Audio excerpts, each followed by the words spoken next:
Hello everyone, Happy New Year. Welcome to our annual podcast, and I'm hoping that you're already having a great 2017. So this year I wanted to talk to you about triple extension, and I have my daughter Cassie with me this year. She's going to be our demonstration body, and that way I can just do most of the talking.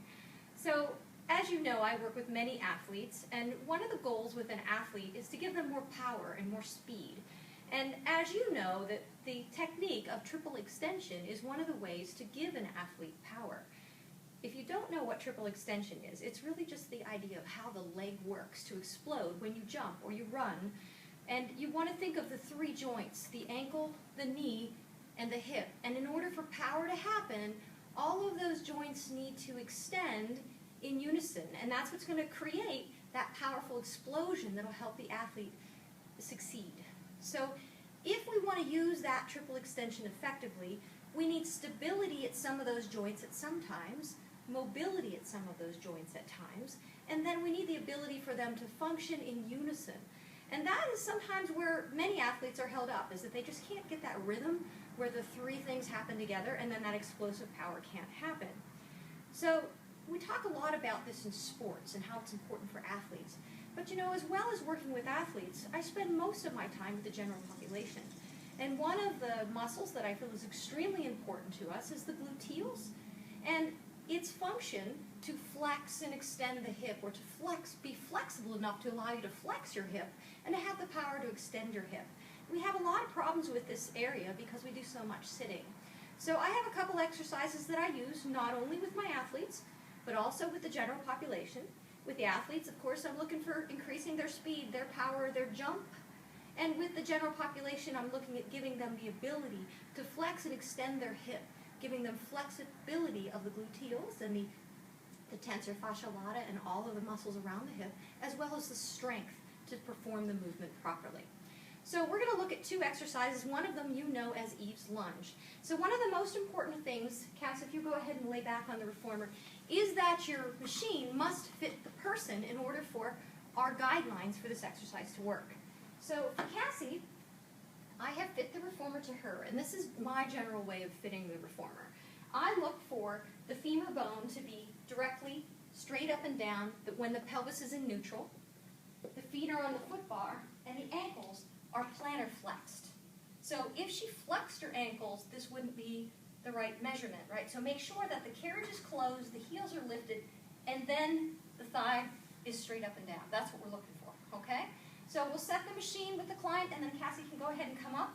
We're going to do this on one red spring right now, but know that you can increase the tension either to provide more resistance or because the person is larger. So if I was working with one of my Steelers, I might actually increase this weight to a red and a blue or a red and a yellow so they'd have a little more force to push against. Sometimes a heavier force will allow them to get into the motion a little bit more effectively. Okay, so Cassie's going to begin with Eve's lunge.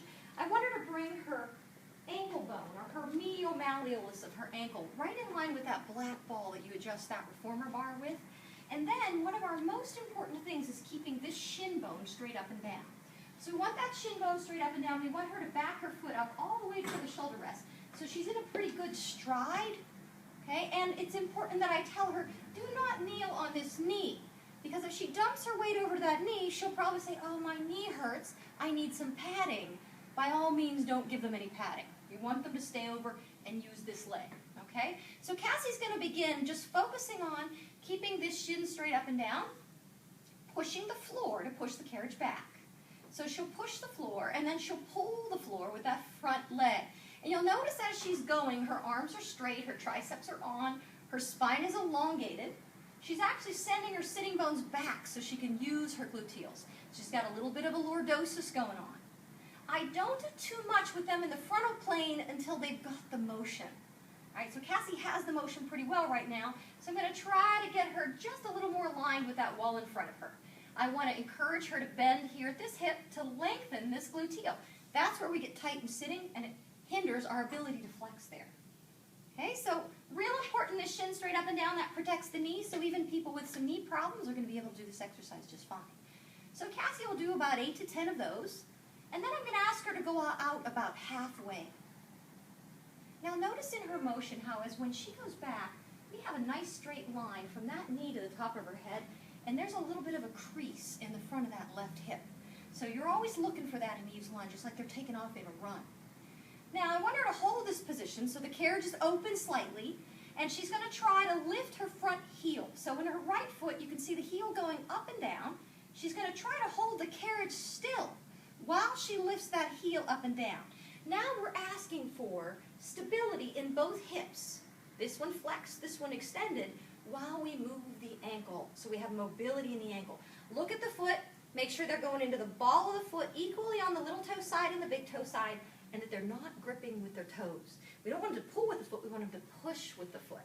And if that ankle looks tipped, they're using their posterior tibialis instead of their gastrocs and soleus. So we want to go up and down straight, and you may have to limit their motion. Now Cassie's going to lift that up and hold it. Try to relax your toes as much as you can. So the next phase is to say, okay, stable hip, stable ankle, can we move the knee? So now she's going to extend her knee like she's kicking, and then she's going to flex her knee to come back. So we're getting quadriceps on the kick out while the calf is on, and then hamstrings to come back in. And they're going to try to say, leave this heel at the same height. And if they can't straighten entirely, like back all the way, it's okay, because it's requiring a lot of length in their gluteal to bring them back, as well as their hip flexor on the other side. Of course, all the breathing here is an inhale as the carriage opens, and an exhale as you come back in. And you're really trying to relax the toes. I do about 8 to 10 reps of each one, and I like to layer them just like we did here. Okay, that's great, Cass. Nice job. So hopefully these will give you some new ideas on how to get that triple extension to fire more effectively. When we break down the pieces of triple extension and we ask the client to identify, okay, that's calf, that's ankle, that's knee, that's hip, they become more familiar with each movement, and then they'll be able to put the movements together more effectively. Not only do we get a strengthening of each joint area in the way of a stability and mobility, but we also get flexibility by holding one area still and moving another. In life, we have the opportunity to move everything at once, and here in the Pilates studio, we can say, hold this still and move that. And that's how we gain flexibility through stability. So hopefully this podcast has been helpful to you. Please give me some feedback on whether you like the exercises, and I hope that I get to see you in 2017. Happy New Year.